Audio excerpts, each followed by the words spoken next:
Bagumarran ta'irgamuun isaanii beekaa gaafas godhee gooftichi guddaanii muumintoota xiqqoo ta'an lakkoofsaanii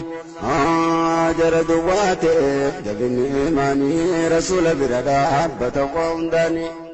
gaafuma amanan wala duraanii achinahu jalqaba olaantummaatiin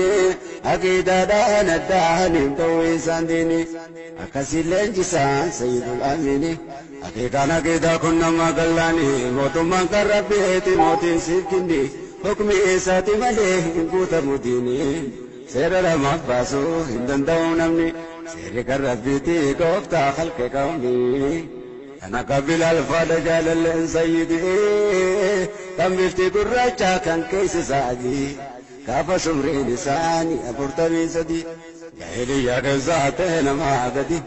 ilmaan Qureeshotaa xiqqaa guddaan hundi osoo keewaanaa namaaf tolii gadi